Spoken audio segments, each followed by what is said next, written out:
आज के इस बहुत ही गरिमामय कार्यक्रम में जो हिमाचल प्रदेश के अस्तित्व के यानी कि हिमाचल प्रदेश के गठन के 75 वर्षों के बाद हम यहां अर्की विधानसभा क्षेत्र में मना रहे हैं। हमारे बीच में हिमाचल प्रदेश सरकार में माननीय स्वास्थ्य मंत्री डॉक्टर राजीव सैजल जी, हमारे बीच में माननीय विधायक श्री परमजीत सिंह पम्मी जी, पूर्व विधायक श्री गोविंद शर्मा जी, पूर्व विधायक श्री के.एल. ठाकुर जी, पार्टी के हमारे प्रदेश के उपाध्यक्ष भाई रतनपाल सिंह जी, जिला परिषद के चेयरमैन रमेश ठाकुर जी, जिला के अध्यक्ष श्री आशुतोष वैद्य जी,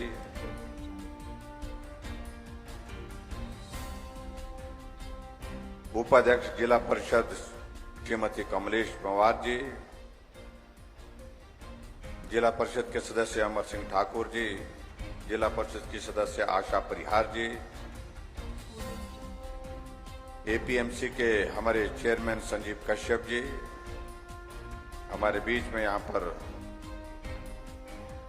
Shri Ramesh Sharma ji, deputy commissioner solar Kritika जी, एसपी श्री वीरेंद्र शर्मा जी, यहां पंचायती राज संस्थाओं के सभी चुने हुए प्रतिनिधि, पार्टी के हमारे सभी पदाधिकारी, उपस्थित भाइयों बहनों, नौजवान साथियों और पत्रकार मित्रों, आज फिर से एक बार आपके दर्शन करने का सौभाग्य प्राप्त हुआ है। अर्की विधानसभा क्षेत्र में आकर के जिस गर्मजोशी के साथ आप सभी ने हमारा अभिनंदन स्वागत किया, उसके लिए मैं आप सबका हृदय से आभार व्यक्त करता हूं, बहुत बहुत धन्यवाद करता हूं।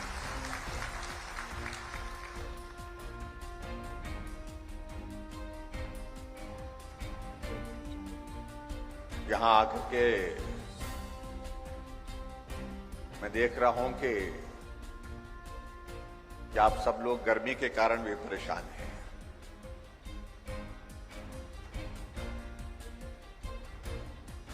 कल तक बारिश होती रही, बारिश के कारण परेशान थे। आज मौसम साफ हो गया तो गर्मी के कारण परेशान है। ये मानवीय स्वभाव है जो सदैव सुख की तलाश करता रहता है। मुझसे पहले हमारे साथियों ने बातों का जिक्र किया अर्की विधानसभा क्षेत्र का, हिमाचल प्रदेश का, हिमाचल प्रदेश की सरकार का।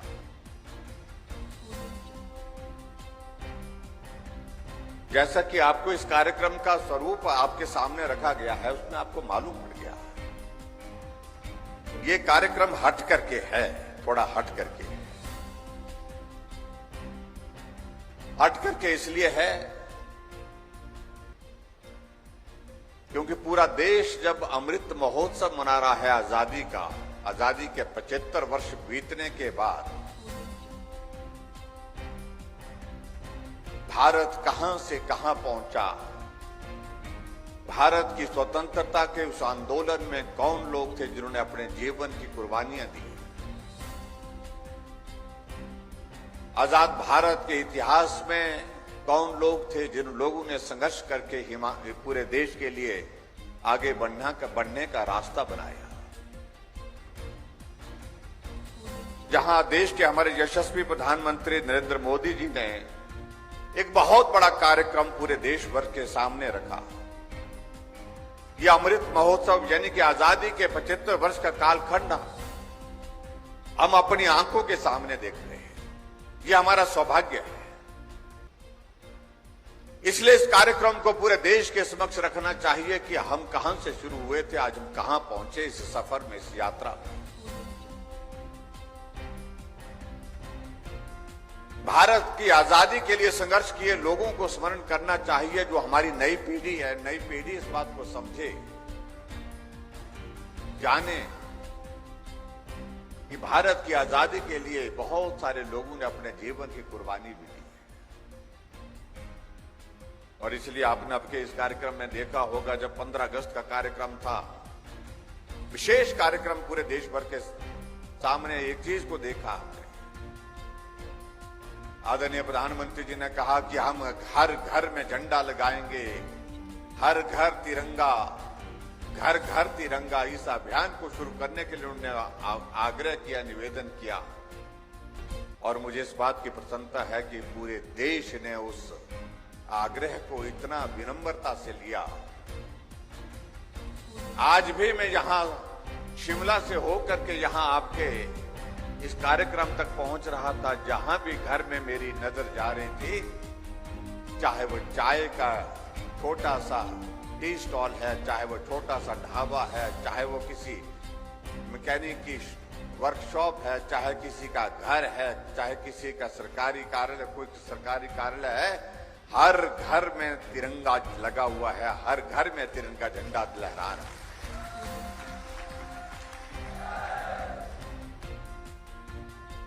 इसके पीछे एक भाव है और वो भाव ये है कि देश की आजादी का ये दिन हमको आसानी से हासिल नहीं हुआ है। बहुत सारे देश के नौजवानों ने छोटी आयु में संघर्ष करते अपने जीवन की कुर्बानी दे दी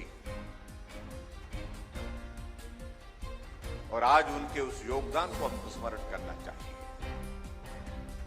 हमारी नई पीढ़ी इस बात को लेकर के कम से कम आज का दिन इस दिन जो है याद करे कि भारत की आजादी के 75 वर्ष हुए हैं और इस 75 वर्ष की आजादी में भारत ने बहुत सारे संघर्ष के दौर में से गुजर करके इस यात्रा को पूर्ण किया है।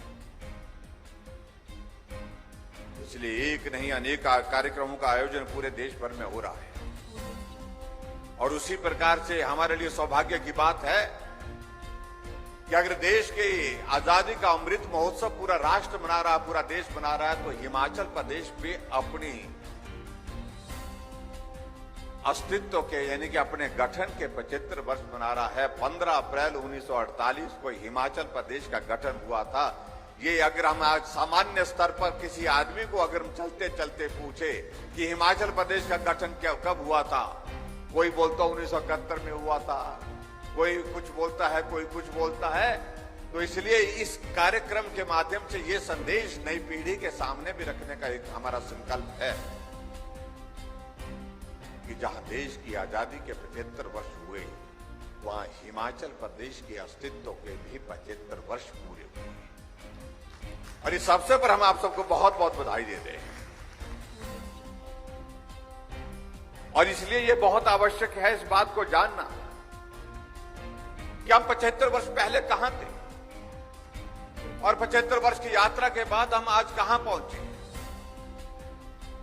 मैं समझता हूं ये हमारा सबका सौभाग्य है कि यहां पर इस पंडाल में जो बैठे हैं उसमें से 99% से ज्यादा लोग ऐसे हैं जिनका जन्म 1948 के बाद हुआ है।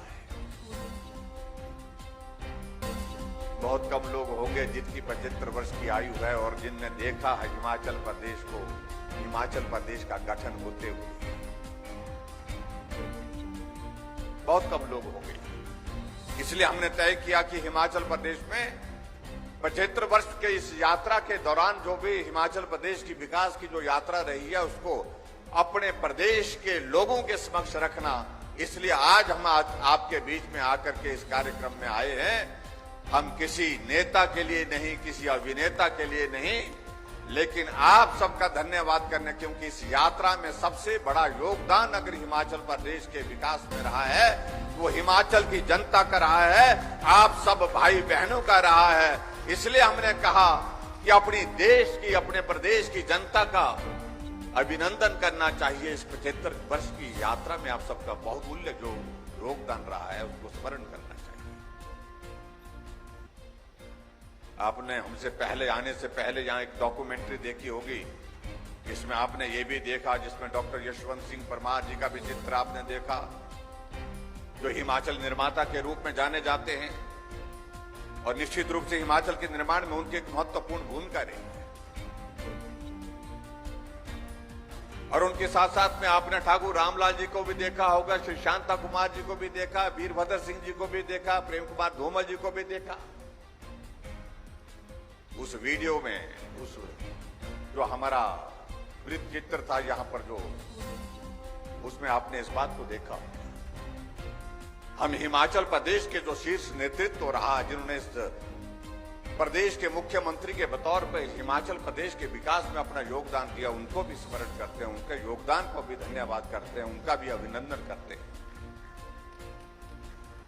लेकिन उसके साथ साथ में हम इस बात को भी हम जरूर कहना चाहेंगे कि हिमाचल प्रदेश के इस विकास की इस यात्रा में सबसे बड़ा योगदान अगर किसी के रहा है, वो हिमाचल के मेहनतकश भाई और बहनों का रहा है। एक मजदूर का रहा है, एक अध्यापक का रहा है, एक डॉक्टर का रहा है, एक नर्स का रहा है, एक इंजीनियर का रहा है, एक किसान का रहा है, एक बागवान का रहा है। उनके योगदान को आज की तारीख में हम स्मरण कर रहे हैं कि अगर हिमाचल इस यात्रा में यहां तक पहुंचा है तो हिमाचल के हर नागरिक को समर्पित होना चाहिए। उनका ये योगदान का अंश निश्चित रूप से उन तक पहुंचना चाहिए, जिसमें उनने अपनी मेहनत के और मेहनत के बलबूते इस हिमाचल प्रदेश को आगे बढ़ाने में काम किया।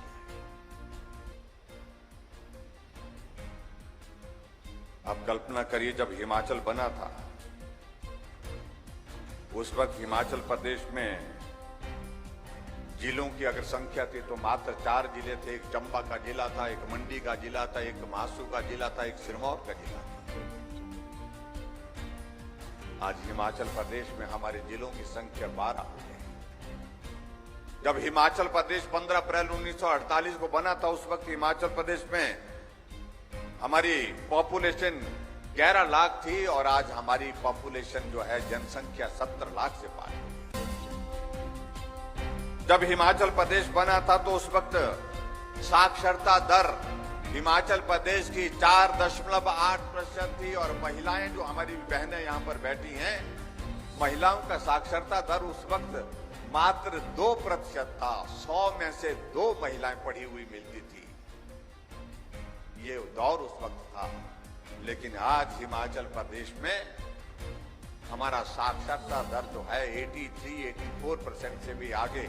और आज की तारीख में देखकर, ये तो 2011 की सेंसस के बेस पर है, अगर आज की तारीख में अगर देखें तो हमारा हिमाचल प्रदेश साक्षरता दर में पूरे देश में नंबर 1 है, सबसे आगे है, केरल से भी आगे कह सकते हैं। इसलिए हमारे लिए गर्व का विषय है, इसको हमको समझना और समझाना चाहिए।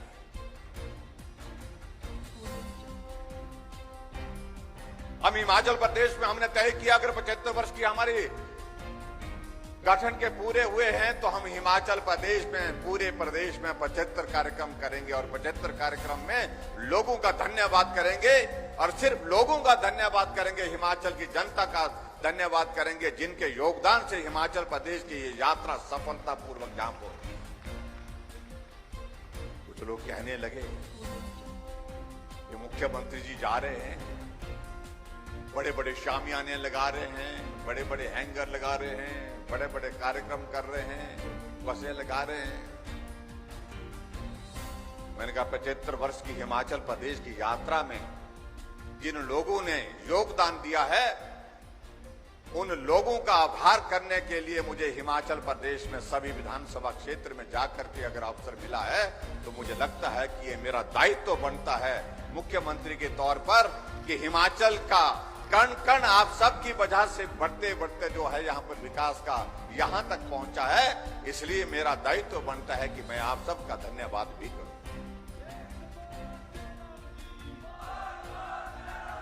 आप कल्पना करिए, जब हिमाचल प्रदेश का गठन हुआ था उस वक्त हिमाचल प्रदेश में 288 किलोमीटर सड़क थी, 288 किलोमीटर रोड। और आज आप देखिए हिमाचल प्रदेश में हमारी सड़कों की लंबाई 39,500 किलोमीटर है। 39,500 के लगभग दिसंबर के महीने में हम हिमाचल प्रदेश में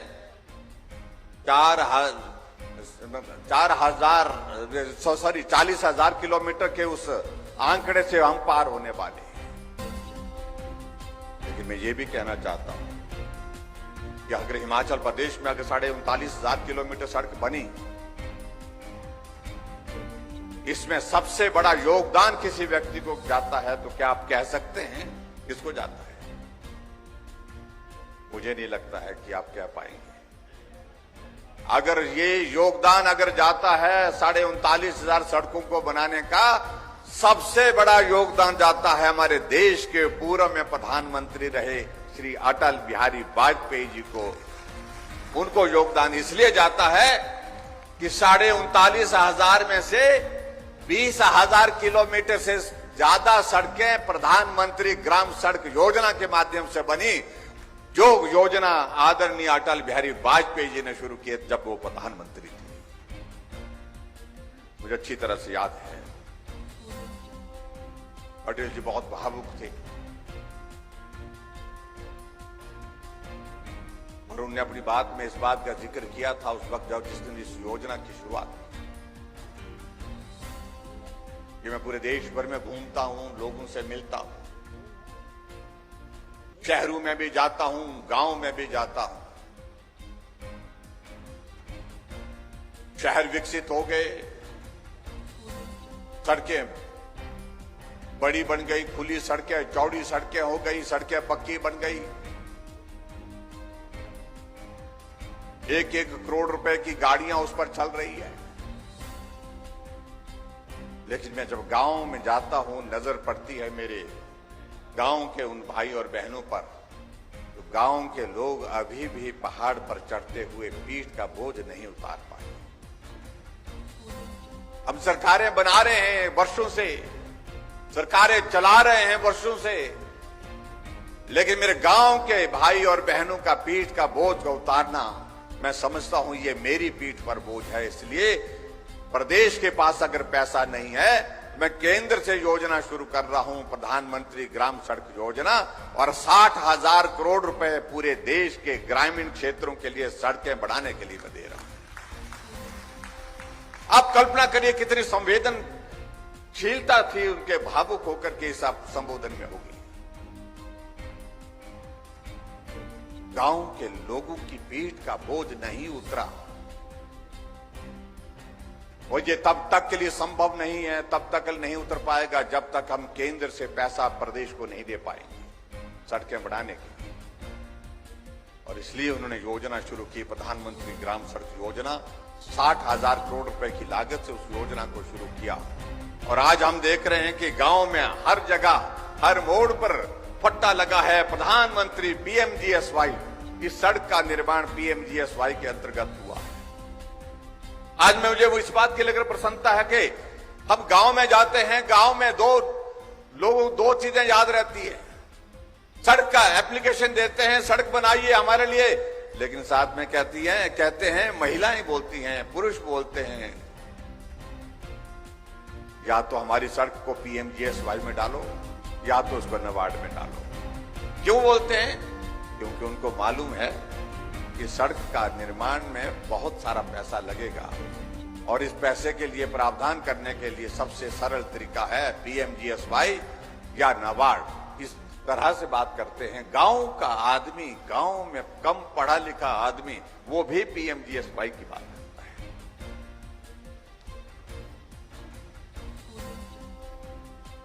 हालांकि कई लोगों ने अटल जी से उस वक्त बात की थी, इस योजना को आपके नाम से शुरू करना चाहिए। इस योजना के माध्यम से पूरे दुनिया में, पूरे देश भर में एक रेवोल्यूशन आ जाएगा। लेकिन अटल जी ने कहा कि नहीं, न मेरे नाम उसके साथ जुड़ने से कोई लाभ नहीं होगा, सड़क बनने चाहिए, लोगों की पीठ का बोझ उतरना चाहिए, और इसलिए सड़क का नाम प्रधानमंत्री के नाम से प्रधानमंत्री ग्राम सड़क योजना रखना चाहिए। इस बात को लेकर के उन्होंने पूरे देश के सामने एक बहुत बड़ा संदेश दिया। अन्यथा तो क्या होता, पूर्व में जितनी भी सरकारें रही हैं, ज्यादातर कांग्रेस की रही है। जितनी भी योजना है पूरे खानदान के नाम, कोई योजना का आप जिक्र करें, किसी भी योजना का आप जिक्र करें, अटल जी ने कहा कि जब तक मैं हूं तब तक के लिए मेरे नाम से कोई योजना ना चलाई जाए। ये बहुत कम लोग बोलते हैं, बहुत कम लोग करते हैं। ये अंतर है जिसे समझने और समझाने की आवश्यकता है।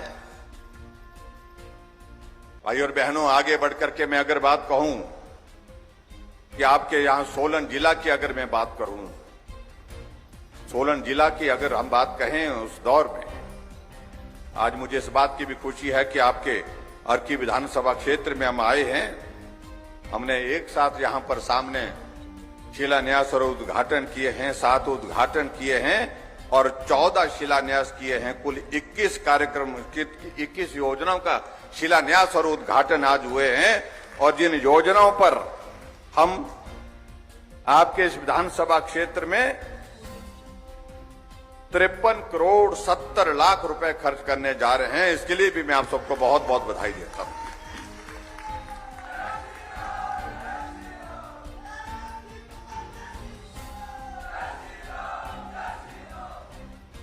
मैं यहां देख रहा था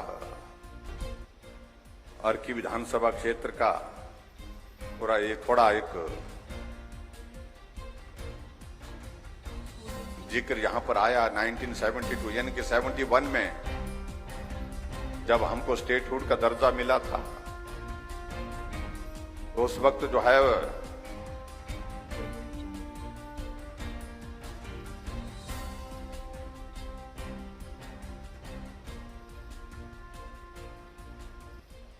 यहां पर अगर स्कूलों की संख्या उस वक्त 6 थी, हाई स्कूल और सीनियर सेकेंडरी स्कूल, आज वो संख्या बढ़कर के 55 हो चुकी है। और उस वक्त यहां इस विधानसभा क्षेत्र में शायद कॉलेज कोई नहीं था। अब यहां पर इस विधानसभा क्षेत्र में कॉलेजों की संख्या भी 3 हो गई है, 4 हो गई जो जानकारी दी। सड़कों के विस्तार में भी मैं देख रहा हूं कि बहुत बड़ी गति हुई है। उन सारे आंकड़ों में जाएंगे तो हम उसमें बहुत सारा वक्त लगेगा। मैं सारी चीजों को छोड़ देता हूं। यहां आपके विधानसभा क्षेत्र में हर तरह से विकास हुआ है। भाई और बहनों, मैं साथ साथ में एक बात और भी कहने के लिए आपके बीच में यहां आया हूं। आप सबके आशीर्वाद से हिमाचल प्रदेश में हमारी सरकार का 5.25 वर्ष का कार्यकाल पूरा हुआ है। आप सबका सहयोग मिला, साथ मिला। मैं सारी बात में बहुत ज्यादा नहीं चाहता हूं कि इस विधानसभा क्षेत्र में कौन विधायक हैं, किस पार्टी के हैं, मैं उस बात में जाना ही नहीं चाहता हूं। ये लोकतंत्र है, हमें स्वीकार करना होता। हमने अपना पक्ष रखने की कोशिश की आपके सामने, लेकिन उसके बावजूद जनता ने जो फैसला देना है उस फैसले को हमने स्वीकार किया। लेकिन एक बात का जिक्र यहां पर हो रहा था कि अर्की विधानसभा क्षेत्र में हमने यहां आकर के 14 विभिन्न योजनाओं का हमने जिक्र किया था, घोषणाएं की थी, और 14 में से 13 घोषणाएं जो है वो पूरी हो गई, मात्र 1 रह गई। अगर हमारे मन में इस तरह का भाव होता कि मैं अर्की में जाकर के काम ही नहीं करूंगा, यहां हमारा विधायक नहीं, हमारी पार्टी का, तो मैं समझता हूं कि यहां के इस क्षेत्र के विकास के साथ बहुत बड़ा अन्याय होगा। लोगों की समस्याओं के समाधान की दृष्टि से हिमाचल में हमारी जब सरकार है, हमको सबको एक होकर के देखना है। हमने इस भाव के साथ सारा प्रदेश एकजुट होकर के आगे बढ़ना चाहिए। हमारी सरकार हिमाचल प्रदेश में कौन साथ है, कौन नहीं है, कितना कौन साथ जोर से मजबूत होकर चलता है, कौन कमजोर होकर चलता है, इन सारी बातों पर हमने सोचना छोड़ दिया। और इसलिए पहले दिन से हमने शुरुआत की कि हट करके काम करना चाहिए, कुछ अलग सोच करके काम करना चाहिए। और जिसका हम जिक्र करते हैं, हम आजकल कह रहे हैं कि रिवाज बदलने की बात क्या रही है, तो हमारे कुछ मित्रों को बहुत परेशानी हो रही है। ये रिवाज बदलना तो रिवाज तो बदलना चाहिए, अगर गलत रिवाज है तो बदलना चाहिए। और मैं ये कहना चाहूं कि हमने पहले दिन से रिवाज बदलने की शुरुआत की है, आज नहीं। आप याद करो, जब हिमाचल प्रदेश में हमारी सरकार बनी 27 दिसंबर 2017 को तो हमने पहला कैबिनेट का फैसला जो आमतौर पर जो पहले लिए जाते थे उस तरह से नहीं लिया। क्या लिए जाते थे फैसले? बदले की भावना से पूर्व सरकार की इन योजनाओं को रद्द करने की घोषणा, पूर्व सरकार की कुछ एक योजनाओं में जांच के आदेश होते थे, कुछ मामले किसी व्यक्ति के विशेष के खिलाफ दर्ज करने के आदेश होते थे, ये होता था। और ये और वर्षों से हो रहा था हिमाचल प्रदेश में, क्योंकि 25 वर्षों से मैं भी हिमाचल प्रदेश की विधानसभा के अंदर हूं।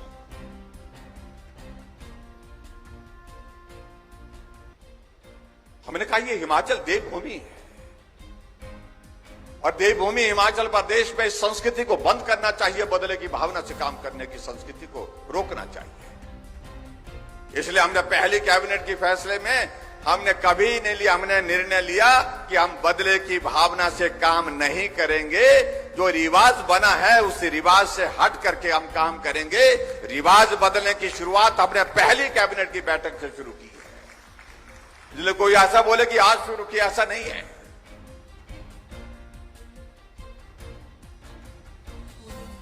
रिवाज यहां होता था, क्या रिवाज होता था? जब सरकार बदल जाती थी, टोपी बदल जाती थी। बदलती थी कि नहीं बदलती थी? कैसी होती थी? हमारी आती तो कैसी आती थी, और दूसरी आती तो कैसी टोपी आती थी? देखो, हर आदमी के जहन में ये बात दखल है, रजिस्टर्ड है, क्योंकि ये सब लोगों ने एक बार नहीं अनेक बार देखा है। हमने कहा ये टोपी तो भाई सबकी है, ये हिमाचल की टोपी है, लाल भी हमारी हिमाचल की, हरी भी हिमाचल की, कुल्लू की भी हिमाचल की, सिरमौर की भी टोपी हिमाचल की। ये हमारी हिमाचल की पहचान है, हिमाचल की शान है। और जिस टोपी को हम सिर पर धारण करते हैं, मैंने कहा कि ये राजनीति के साथ नहीं जोड़ना चाहिए। इसलिए हमने कहा कि हिमाचल की टोपी सबकी टोपी और हिमाचल की शान है, हिमाचल की पहचान है, इसको राजनीति के साथ नहीं जोड़ना चाहिए। इसलिए हमने आज इस बात को देखा होगा, हरी वाला भी आता है, लाल वाला भी आता है, कहीं किसी बात को लेकर के। और हम भी कभी लाल पहनते हैं, कभी हरी पहनते हैं, कभी नहीं मिलती है तो नहीं पहनते हैं। अब यहां गर्मी है तो नहीं पहनी है। तो रिवाज बदलने की अगर बात करें, हमने पहले दिन से शुरुआत की, छोटी छोटी बातों को लेकर के हमने काम की शुरुआत। हमने बदले की भावना की बजाय हमने पहली कैबिनेट का पहला निर्णय यह लिया कि हिमाचल प्रदेश के बुजुर्गों का सम्मान जो है आज के इस युग में कम होता जा रहा है, हम इसकी शुरुआत करेंगे। जिनकी कृपा से, जिनके आशीर्वाद से हमने इस दुनिया को देखा है, दुनिया को समझा है, दुनिया को सीखा है, उनके प्रति हमारा सम्मान होना चाहिए। जो कांग्रेस के लोग, हमारे विपक्ष के लोग कहते थे, जब पेंशन की बात आती थी, वो कहते थे जब 80 साल हो जाएगी तो पेंशन लगाएंगे। हमने कहा 80 नहीं, 70 साल के ऊपर सभी बुजुर्गों का पेंशन का प्रावधान पहली कैबिनेट की बैठक में हमने किया। और अभी बजट में, अब के इस बजट में हमने तय किया कि 70 नहीं, 60 साल के ऊपर सभी बुजुर्गों को पेंशन का प्रावधान हिमाचल प्रदेश में। जो हमसे पूछते इस बात को लेकर के कि जयराम ठाकुर ने क्या किया, कुछ नहीं किया। वो 4 लाख लोगों को पेंशन देते थे, जयराम ठाकुर 7 लाख लोगों को आज पेंशन हिमाचल प्रदेश में। वो 400 करोड़ रुपए खर्च करते थे, वो 400 करोड़ खर्च करते थे, हम 1300 करोड़ रुपए पेंशन पर खर्च कर रहे हैं हिमाचल प्रदेश के उन बुजुर्गों की सेवा कर। कुछ नेताओं को बहुत ऐसा कहने का एक ये हो गया, क्योंकि वो बड़े परिवार के लोग हैं और उनको छोटी उम्र में ही वो सारी बातें दिमाग में इस प्रकार से चढ़ गई है। मैं किसी के बारे में कुछ नहीं कहना चाहता। जितने भी हिमाचल में वरिष्ठ नेता रहे, मेरा सबके प्रति सम्मान है,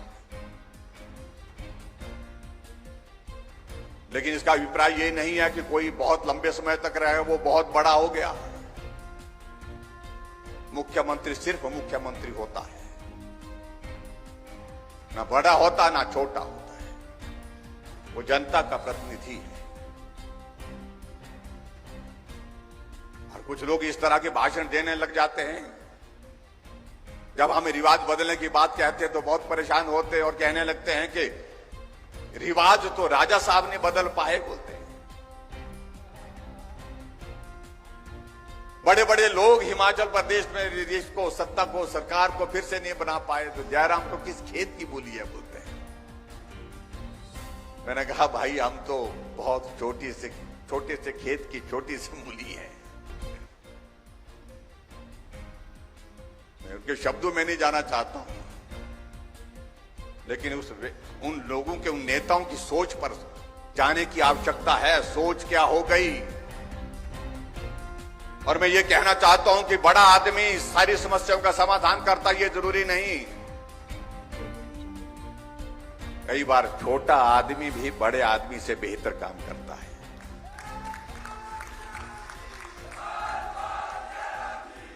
और जो बड़े अपने आप को मानते हैं, उनने गरीबी को करीब से देखा नहीं है। जो हिमाचल प्रदेश में इन पहाड़ों को देखते हैं, कहते हैं ये बहुत सुंदर हैं। पहाड़ देखने में तो सुंदर लगता है, लेकिन जब चढ़ना होता तो मालूम होता है कि पहाड़ में चढ़ना क्या होता है। जब पहाड़ से उतरना होता तो मालूम पड़ता है कि पहाड़ से उतरना क्या होता है। मैंने अपनी जिंदगी का बहुत बड़ा हिस्सा इन पहाड़ों को, हिमाचल के पहाड़ों को चढ़ते हुए और उतरते हुए गुजारा है। और जो बड़े बड़े लोग अपने आप को मानने लग पड़े हैं, उनने पहाड़ों को सिर्फ देखा है, चढ़े नहीं है, उतरे नहीं है। ये अंतर है। और जो बड़ा आदमी होता है, उस आदमी को मालूम नहीं होता कि गरीब की पीड़ा क्या होती है।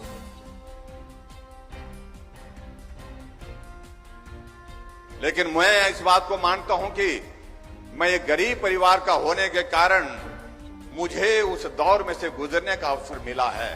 गरीबी क्या होती है और गरीबी के दौरान आदमी छोटी छोटी बात के लिए किस प्रकार से तरसता है, उन सारी चीजों की पीड़ा उन लोगों को नहीं हो सकती जो बड़े लोग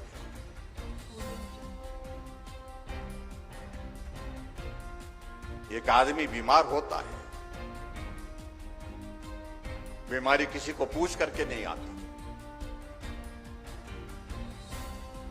इलाज को करने के लिए पैसा नहीं है, घर जमीन गिरवी हो जाता है कई बार।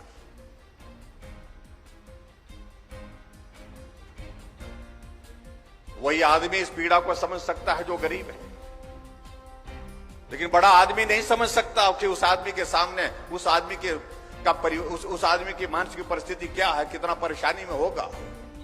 एक तरफ अपने परिवार के सदस्य को पीड़ा में देख करके जो है वो मरीज चिल्ला रहा है दर्द के कारण,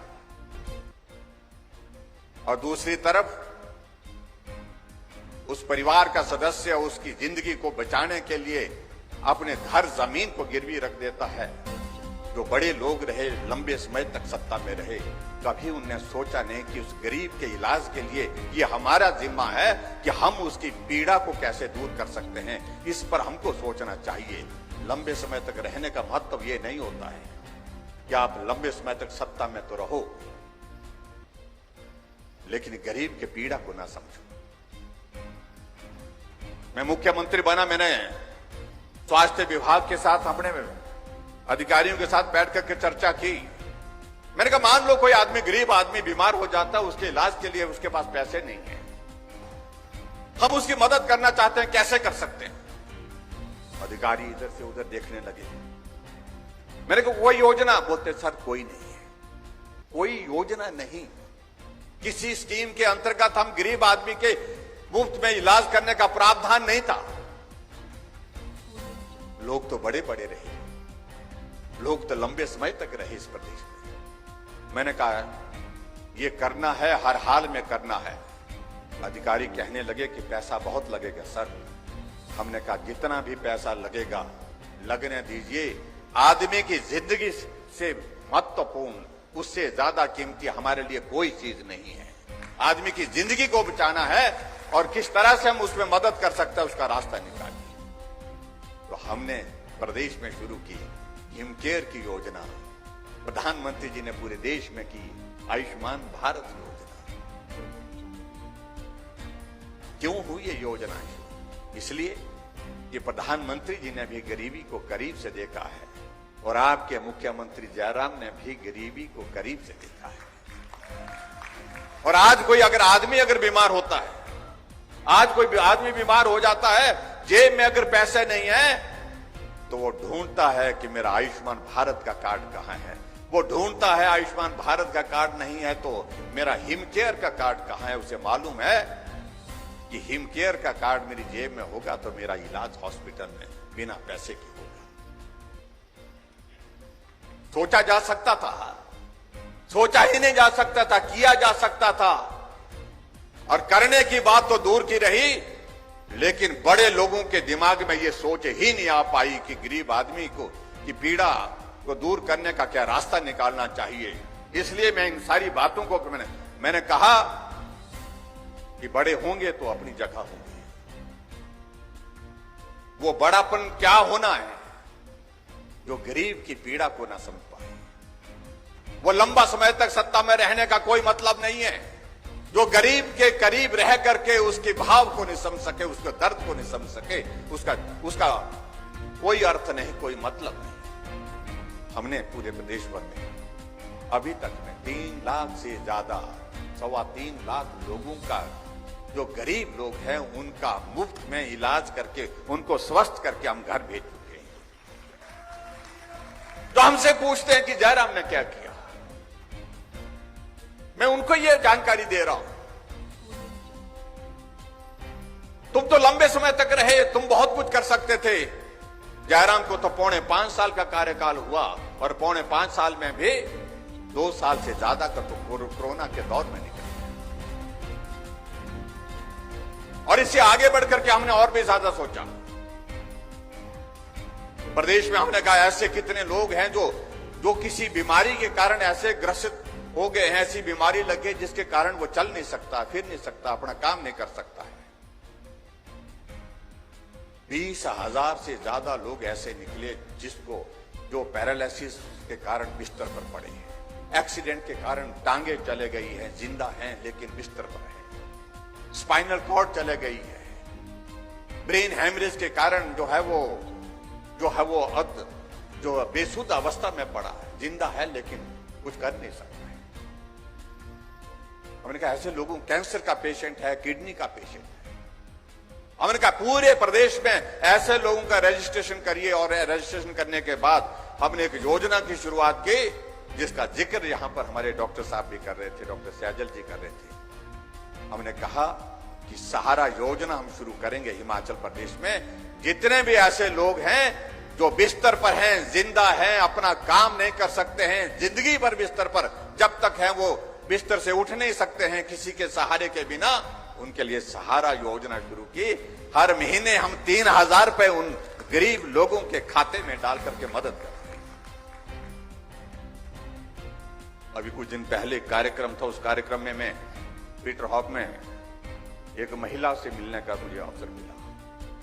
कांगड़ा जिला की एक महिला, उसका एक बच्चा हुआ,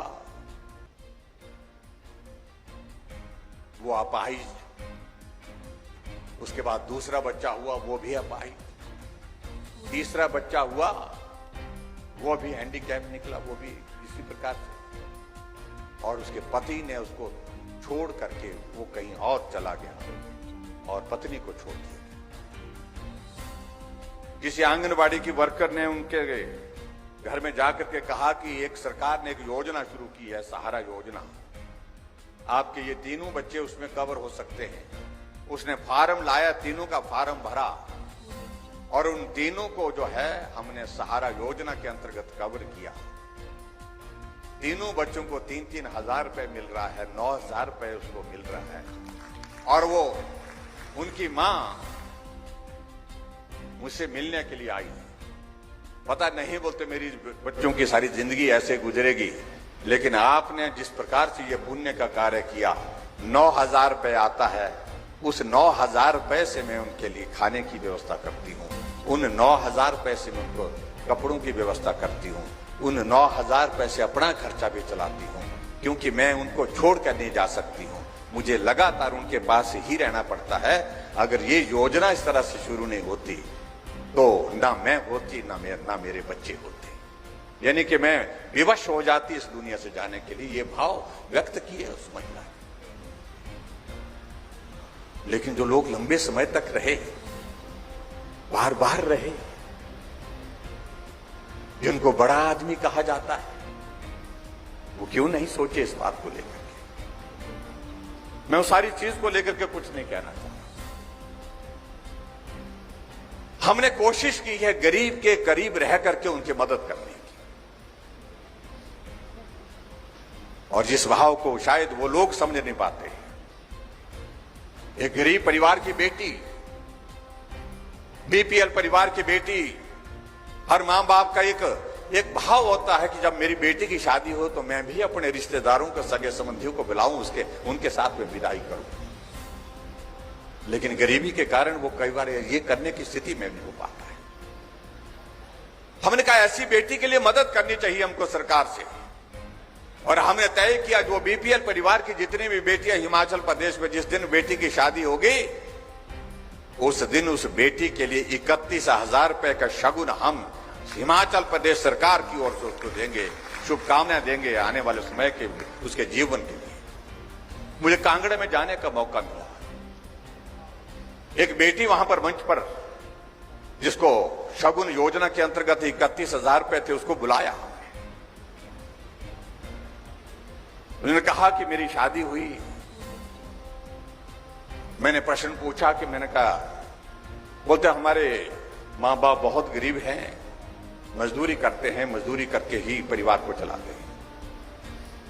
और फिर मैंने आगे पूछा, मैंने कहा शगुन योजना के अंतर्गत आपको 31,000 रुपए मिला, तो मैं आपसे जानना चाहता हूं कि वो 31,000 रुपए आपने खर्च किए या अपने खाते में जमा किया या अपने पति के खाते में जमा किए। उस बेटी ने भावुक होकर के कहा कि मैं धन्यवाद करना चाहती हूं आपका कि आपने 31,000 रुपए हमको शगुन योजना के अंतर्गत दिए, लेकिन मैंने वो पैसे ना अपने खाते में जमा किए ना अपने पति के खाते में जमा किए। मुझे जब वो पैसे मिले, मैंने वो पैसे अपने पिताजी को दे दिए। मैं भी हैरान हुआ कि मैंने कहा पिताजी को क्यों दिए। उसने कहा कि हर मां बाप का एक सपना होता है कि बेटी की जब विदाई होती है तो उस विदाई के कार्यक्रम को भव्य करना चाहते हैं, लेकिन गरीब होने के कारण बड़ा नहीं हो सकता है, तो कम से कम इतनी इच्छा जरूर होती है कि मैं अपने सगे संबंधियों को, रिश्तेदारों को बुला करके उनके समक्ष जो है आशीर्वाद देकर के बेटी को विदा करो। मेरे पिताजी ने भी यही किया कि अपने रिश्तेदारों को बुलाया, सगे संबंधियों को बुलाया, गांव के लोगों को भी, और खाने का, भोजन का इंतजाम किया, मेरी विदाई की। और विदाई के साथ साथ में मैंने इस बात को बहुत देख लिया था कि पिताजी ने उस सारी चीज के लिए जो पैसा जो रिश्तेदारों के और सगे संबंधियों के वहां पर भोजन पर खर्च हो रहा था, उसके लिए भी अपने किसी रिश्तेदारों से मदद ली कि आप हमको दीजिए, उसके बाद हम लौटा देंगे। मुझे लगा कि मेरे लिए ये बहुत बोझ रहेगा कि मैं तो चले जाऊंगी दूसरे घर, लेकिन मेरे पिताजी मेरी विदाई का खर्च के लिए जो लोगों से पैसा लिए उसको किस्तों में चुकाते रहेंगे। इसलिए जो 31,000 रुपये आए तो मैंने वो 31,000 रुपये अपने पिताजी के हाथों में दिए। जो आपने लोगों से ऋण लिया है उसको इससे ही चुकता करने की कोशिश करिए। आप कल्पना करिए कि बेटी का भाव पिता के लिए क्या हो सकता है। पिता भी सामने खड़े थे और मैं देख रहा था जिस तरह से उस बेटी ने अपनी भावनाओं को वहां पर व्यक्त किया, तो सारा पंडाल की आंखों में आंसू। एक बेटी इस प्रकार से अपने पिता के लिए कर सकती है, यहां तक सोच सकती। हमने इस तरह से भावनाओं के साथ इस प्रदेश को आगे बढ़ाने का प्रयत्न किया।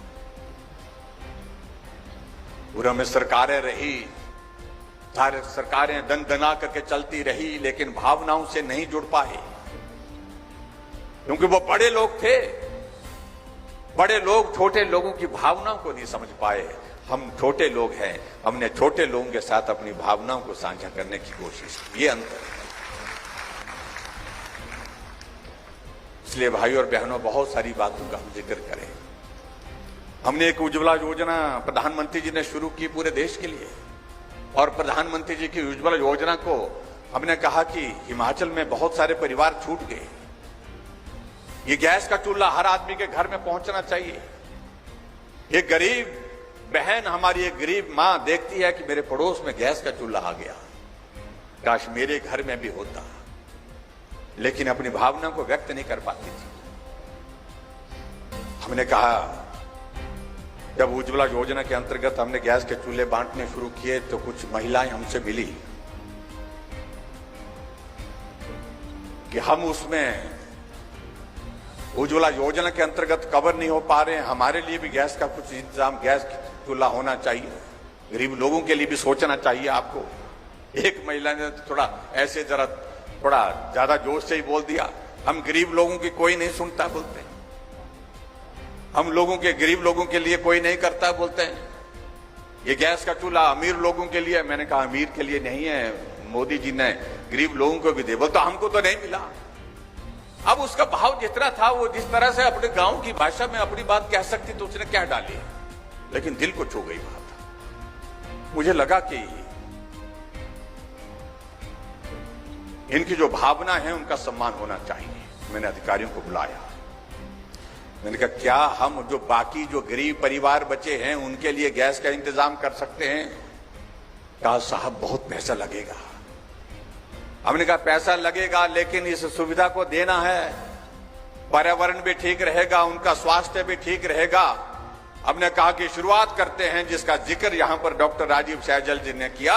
हमने उस योजना का नाम ही इस प्रकार से रखा, गृहिणी सुविधा योजना। गृहिणी का अभिप्राय है जिसका हर घर ऋणी है, उसको गृहिणी कहते हैं। और यहां जो मेरे सामने जो माताएं बहनी बैठी हैं, तो आप सबके लिए उस योजना को शुरू किया।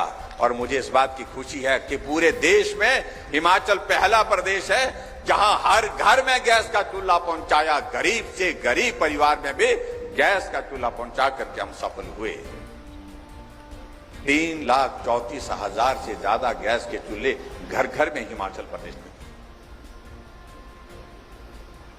जो लंबे समय तक सत्ता में रहे, जिनको बड़ा बड़ा कहा जाता है, बड़े बड़े नेता कहा जाता है, उन्होंने कभी सोचा इस बात को लेकर के कि गरीब महिला, गांव की गरीब उस बेटी के, बहन के घर में, उस माता के घर में गैस का चूल्हा पहुंचाने के लिए हम काम करें? सोचा होता तो करते, सोच ही नहीं आई, क्योंकि इसलिए नहीं आई कि वो बड़े थे। गैस का चूल्हा हमारे घर में ही होना चाहिए। सबके घर में इसकी क्या आवश्यकता है? ये भाव रहे होंगे, मैं उस बारे में नहीं कह सकता हूं क्या भाव रहे होंगे, लेकिन इतना मैं कह सकता हूं कि गरीब आदमी के बारे में सोचने का विषय नहीं बनता। लेकिन हमने इस काम को पूरा किया। क्यों? क्योंकि मैं छोटा आदमी हूं, मैंने भी गरीबी को देखा है। मेरे घर में गैस का चूल्हा तब आया जब मैं सारे गांव में देख रहा था, सबके घर में आया, उसके बाद घर में गैस का चूल्हा है, क्योंकि सबके घर में गैस का चूल्हा संभव नहीं था।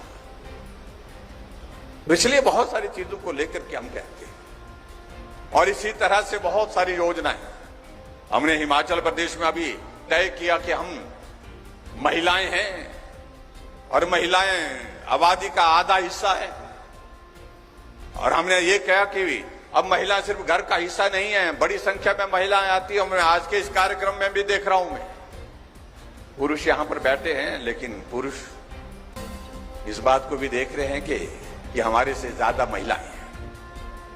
आधा हिस्सा महिलाओं का है, और आधे हिस्से में मैं देख रहा हूं कि पुरुषों की संख्या कम है और महिलाओं की संख्या ज्यादा है। इसलिए पुरुषों से मेरा निवेदन है कि ताली बजाओ,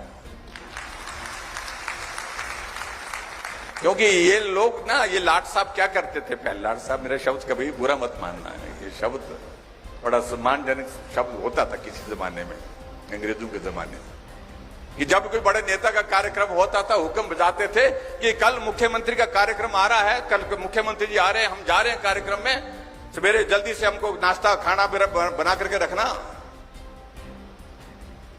और उसके बाद अपने आप आते थे, लेकिन महिलाओं के जिम्मे क्या होता था, घर का काम, पशु के चराने का काम, उनके लिए घास लाने का काम, उनको पानी देने का काम, उनका खेत का काम, बच्चों को पढ़ाने का काम। और आज अच्छा लगता है मुझे जब महिलाएं बोलती हैं कि आज मुख्यमंत्री जी आ रहे हैं, हम जा रहे हैं, तो आप जरा घर का ये काम जरा देख लीजिए जरा।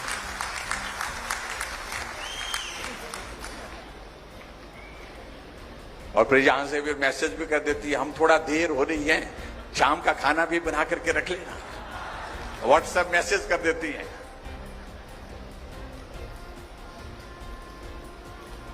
और जहां तक हमने कहा महिलाएं घर का हिस्सा नहीं, वो बाहर भी काम के लिए जाती हैं, नौकरी करती हैं, अपना कारोबार करती हैं, अपना निजी व्यवसाय करती हैं, इसलिए आने जाने के लिए उनका हमको रास्ता सरल करना चाहिए। कैसे कम कर सकते हैं हम उनका आना जाना सरल? हमने तय किया कि हिमाचल प्रदेश की हमारी सरकारी बसों में महिलाओं के लिए हम आधा किराया लेंगे, सिर्फ आधा किराया लेंगे। बहुत अच्छा लग रहा है, यहां पुरुष भी ताली बजा रहे थे। लेकिन मुझे एक पुरुष ने मैसेज भेजा कि महिलाओं के लिए तो आपने आधा कर दिया, हमने क्या बिगाड़ा था? हमने कहा कि बिगाड़ा तो कुछ नहीं भाई, बात तो आप सही कह रहे हैं कि आपको क्या उनके ही वोट चाहिए, हमारे वोट नहीं चाहिए। आजकल वोट का दौर नजदीक आ गया तो खट खट से मैसेज डालते हैं। मैंने कहा भाई साहब ऐसे मत बोलिए, वोट तो आपका भी चाहिए। अब क्या बोलता, कुछ नहीं कर सकता था मैं। तो ऐसे में मैंने कहा भाई साहब एक बात सुन लिए,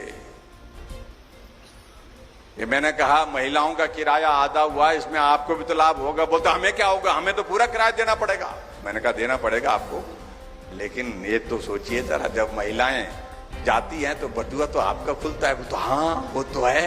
तो मैं कहा आधा खुलता है ना? वो तो हाँ वो तो थोड़ा तो फर्क पड़ेगा बोलते हैं। मैं कहा थोड़ा नहीं, आधा फर्क पड़ेगा आपको, क्योंकि हमारे यहां पर महिलाएं स्वावलंबी तो हैं, लेकिन फिर भी एक उनका एक स्वभाव होता है, जो भी वो कमाती हैं वो पति के पास भी देती हैं, पति के पास जमा करती हैं, पति से ही पैसा लेकर के जाती हैं। ये भी परंपरा है, या अपने खाते में जमा करती हैं तो उसे भी।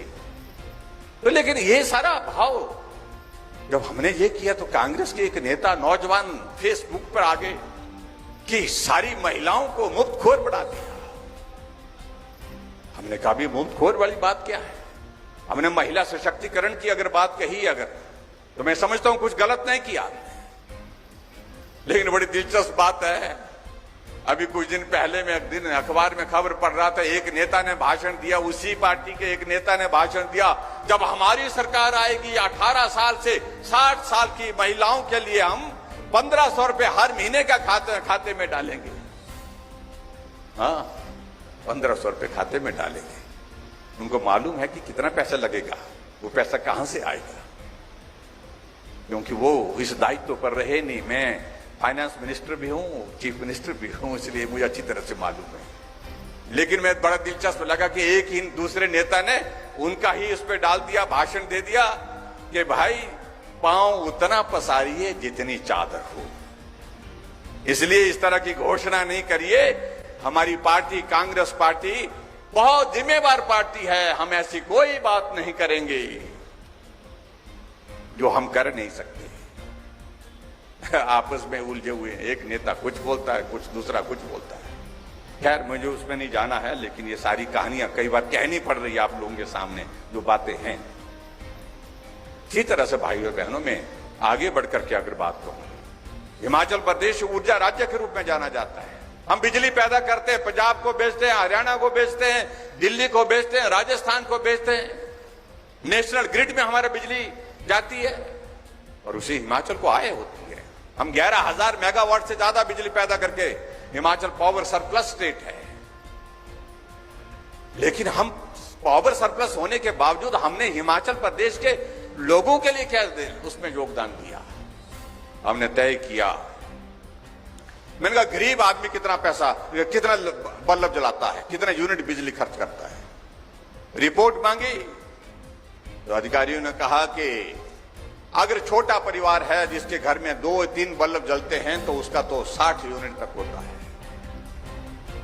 अगर जिसके पास परिवार बड़ा है, ज्यादा बड़ा घर है, जिसके 7-8 कमरे हैं, 7-8 कमरे में बिजली चलती है, 7-8 बल्ब चलते हैं, तो उसका 100 यूनिट तक जाता है।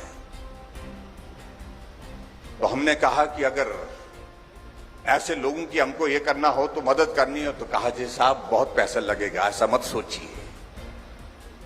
हमने कहा कि हम उन गरीब लोगों के लिए, मध्यम वर्गीय लोगों के लिए मदद करना चाहते हैं जो हिमाचल प्रदेश में 5 बल्ब, 6 बल्ब, 4 बल्ब अपने घर में जलाते हैं, 100 यूनिट, 120 यूनिट ऐसे खर्च करते हैं। तो हमने तय किया कि हिमाचल प्रदेश में हम सभी 125 यूनिट जो है सभी हिमाचल वासियों को जीरो बिल पर देंगे, बिना पैसे के देंगे हर घर में।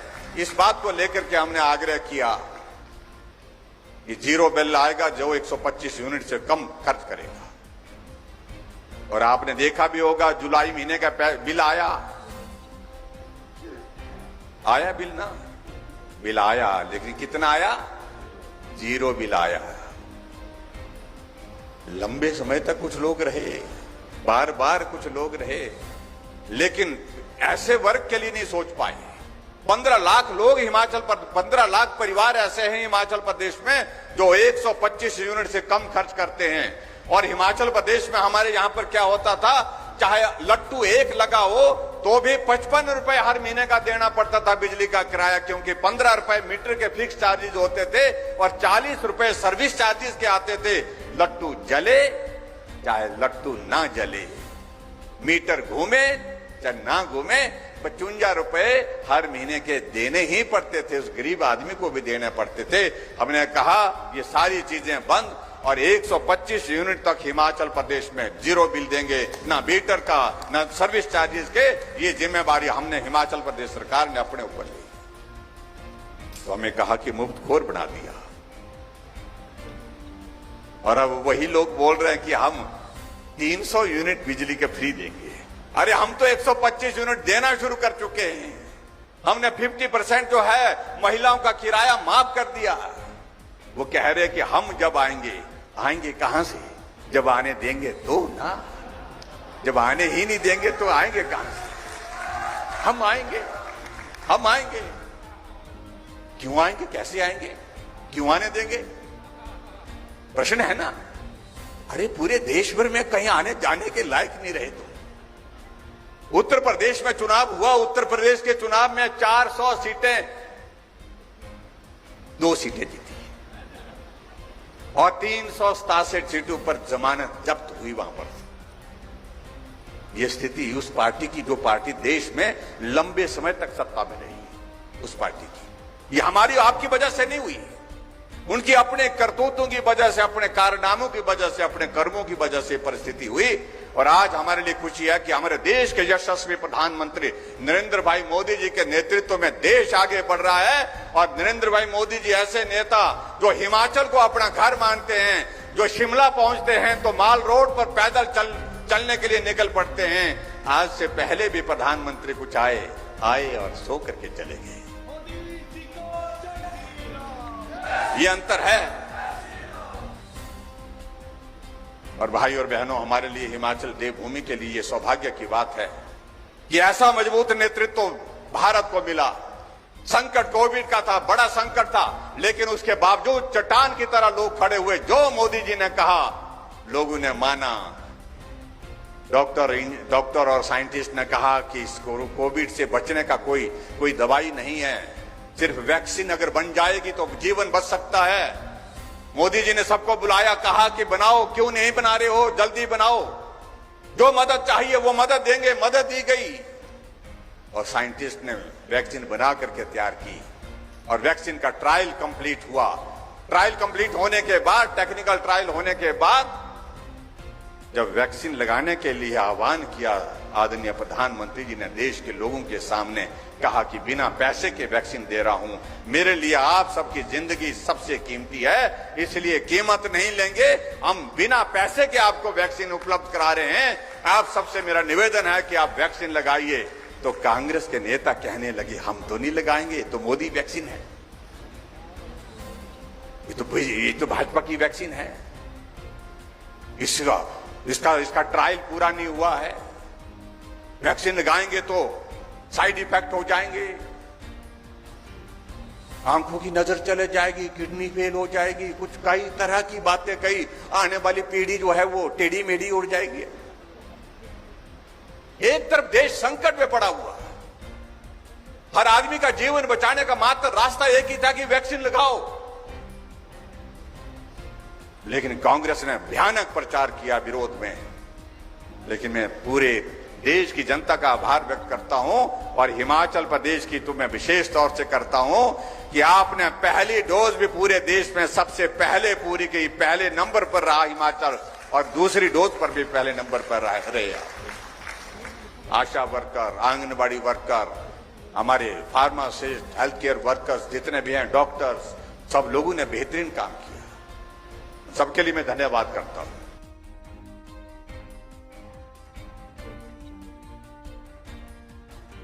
मास्क लगा करके, और कांग्रेस वाले पूछते रहे जो वैक्सीन लगा के आ रहे थे, आपने वैक्सीन लगा दी? उन्होंने कहा कि हाँ लगा दी जी। बुखार तो नहीं आया आपको? बोलते नहीं जी बुखार तो नहीं आया, चक्कर तो नहीं आया, कोई बोलता आपको? बोलते नहीं चक्कर भी नहीं आया, थोड़ी सुस्ती तो नहीं पड़ी? बोलता आपको? बोलते ना, बोलता सुस्ती भी नहीं पड़ी, कुछ जब हुआ ही नहीं कुछ था। वो आदमी सच बोलता है कि भाई कुछ नहीं हुआ, फिर चुपचाप मास्क लगा करके वैक्सीन सेंटर जाता है और वैक्सीन लगाता है और नर्स को बोलता है सिस्टर अगली डोज कब लगेगी? आप अंदाजा लगाइए उनकी सोच का। कहा क्या करना था, क्या कर रहे हैं वो लोग। और आज हम हजारों की संख्या में यहां पर अगर हम बैठे हैं तो ये श्रेय देश के यशस्वी प्रधानमंत्री नरेंद्र भाई मोदी जी को जाता है, जिन्होंने वैक्सीन बिना पैसे के उपलब्ध कराई। देश के लोगों का जीवन मेरे लिए महत्वपूर्ण है। आओ हम सब लोग मिलकर के जो है इस अभियान में जुड़े और वैक्सीन का अभियान को पूरा करें। पहली डोज भी लगी, दूसरी डोज भी लगी और अब तो तीसरी डोज भी लग रही है, और उसमें भी मेरा आप सबसे निवेदन है कि जिनको नहीं लगी होगी तो वो लगा लें। अपने आप को सुरक्षित करना है। इसलिए भाई और बहनों, हम बहुत सारी बातें कहेंगे तो बहुत लंबी बात चली जाएगी। मेरी बात बहुत लंबी हुई, लेकिन मुझे अच्छा लगा कि अर्की के लोग बहुत अच्छे हैं। वो भाषण सुनते हैं और देर तक बोलते हैं तो भी सुनते हैं। मैं आप सबको बहुत बधाई देता हूं। हम आप सबके बीच में इतना जरूर कहना चाहते हैं, आप सबका आशीर्वाद हिमाचल प्रदेश में आने वाले समय में जो हमारी सरकार फिर सत्ता में आएगी, निश्चित रूप से आएगी। जो रिवाज बदलने की बात कह रहे हैं वो इसलिए कह रहे हैं कि पूरे देश में रिवाज बदल गया। हमारा पड़ोस का उत्तराखंड में कभी सरकार नहीं बनी थी, उत्तराखंड बनने के पश्चात दोबारा 5 साल के बाद भाजपा की सरकार फिर से बनी। धामी जी थे, फिर धामी जी सत्ता में। योगी जी उत्तर प्रदेश में, वहां पे 5-5 साल के बाद सरकार बदल जाती थी। 37 वर्षों के बाद फिर उत्तर प्रदेश में भाजपा की सरकार के बाद फिर से भाजपा की सरकार बनी। योगी जी थे, फिर योगी जी, रिवाज बदला, फिर सरकार बनी। मणिपुर में, गोवा में, हमारा पड़ोस का राज्य हरियाणा, जहां जमानतें जब्त होती थी हमारी पार्टी की, दूसरी बार हमारी सरकार चल रही है मनोहर लाल जी की अध्यक्षता में, नेतृत्व में। तो हिमाचल प्रदेश में कि रिवाज क्यों नहीं बदलेगा भाई? जब पूरे देश में बदल गया तो हिमाचल में भी बदलेगा। और हिमाचल की आवश्यकता है डबल इंजन की सरकार। हिमाचल की आवश्यकता है नरेंद्र भाई मोदी जी और मजबूत हो, इसलिए ताकि हिमाचल के विकास के लिए पैसा और मिल सके, हिमाचल के विकास के लिए हम काम कर सके। इसलिए मेरा आप सबसे निवेदन है कि आने वाले समय में जब भी ये चुनाव आएगा, 2 महीने के बाद जब ये चुनाव का दौर आएगा, तो आप सबका आशीर्वाद चाहिए। जो पिछली बार कमी रही है उस कमी को आप पूरा करेंगे। और ए फॉर अर्की पहला अक्षर है, चाहे वो हिंदी में बोलो चाहे अंग्रेजी में बोलो, ये शुरुआत अच्छी होनी चाहिए भाई। अर्की से शुरुआत अच्छी करिए, ये मेरा आप सबसे निवेदन है। बाकी यहां रतनपाल जी ने बहुत सारी मांगों का जिक्र किया है और मैं आप सबके बीच में, क्योंकि हमने तय किया है ये जो कार्यक्रम आजकल के हो रहे हैं हमारे, इन कार्यक्रमों में हम मोटे तौर पर हम जो है वो घोषणाएं नहीं कर रहे हैं। हम सारी योजनाओं का जिनका जिक्र जो मांगे यहां पर रखी गई है उन सारी मांगों को नोट करके यहां से ले जा रहे हैं और इसमें जो करने की चीजें होंगी बहुत महत्वपूर्ण चीजें होंगी। जहां दाड़ला घाट में कहा कि वो तो हमारी घोषणा है, वो तो ब्लॉक बनाने की, वो तो उसको पूरा करेंगे, 13 पूरी हो गई 14 में से, और एक है उसको भी पूरा करेंगे। उसके बाद और चीजों को लेकर के कुछ बातें इन्होंने कही है, चाहे वो HRTC की डिपो की बात कही है, चाहे वो साइंस ब्लॉक की बात कही है, ITI किशोर की बात कही है, इसके बाद नर्सिंग कॉलेज की बात कही है, कुनिहार में प्राथमिक शिक्षा केंद्र BPO की ऑफिस की बात कही है, और उसके बाद परगना मलौन के इलाके के लिए सब तहसील के सिलसिले में बात कही है। ये जो डिग्री कॉलेज है इसका दर्जा बढ़ाने के लिए बात कही है। इन सारी बातों को मैं रिपोर्ट लेने के पश्चात मैं कोशिश करूंगा जो भी बेहतर कर पाएंगे हम उस पर वो करेंगे, आपको निराश नहीं होने देंगे। ये मैं आपके बीच में कहना चाहता हूं और बहुत जल्दी फिर आपके बीच में आएंगे, फिर आपसे बात करेंगे और मुलाकात करेंगे, और उसके साथ साथ में जब आएंगे तो आप सबसे आशीर्वाद भी लेंगे। हिमाचल प्रदेश में फिर भाजपा की सरकार बनानी है और उसके लिए आप सबकी शुभकामनाएं, आप सबका आशीर्वाद निश्चित रूप से हमको मिलेगा, ऐसा मुझे पूरा भरोसा है, पूरा विश्वास है। इसी के साथ तो हमने एक बात जो कही है कि अब की बार सरकार नहीं रिवाज बदलेंगे, उसमें आप सबका योगदान रहेगा, सहयोग रहेगा। आप सबका बहुत